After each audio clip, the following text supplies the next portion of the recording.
Thank you for that live report, Reagan.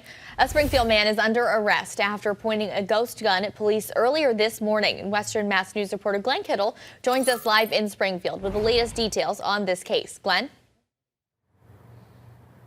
Yeah, Abby, police arrested 30-year-old Joseph Morales de Jesus after investigating a domestic assault involving a firearm just after 1 o'clock this morning. Now, Springfield police report when officers arrived at the Harriet Street apartment, officers were looking for Morales de Jesus. As officers entered the apartment, Morales de Jesus walked into an open doorway with the ghost gun in hand, briefly pointing it at the officers before complying with the officers' commands to drop the gun.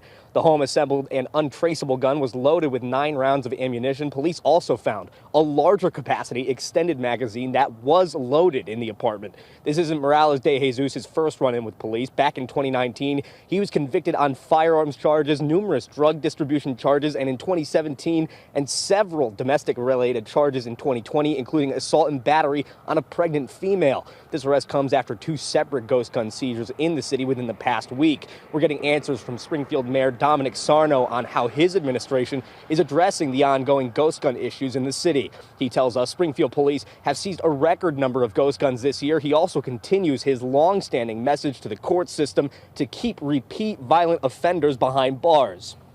You've heard it from Sheriff Nick Kochi, too, and myself, and Police Superintendent Cheryl Clapper.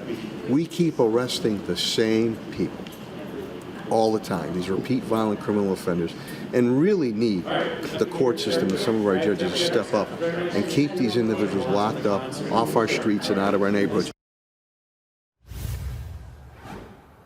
Now, coming up later tonight, we're speaking with state legislatures on laws they're trying to pass to keep ghost guns off the streets. We're also speaking with local officials who tell us how they're working with even more local officials to get these guns off of city streets. Reporting live in Springfield, Glenn Kittle for Western Mass News.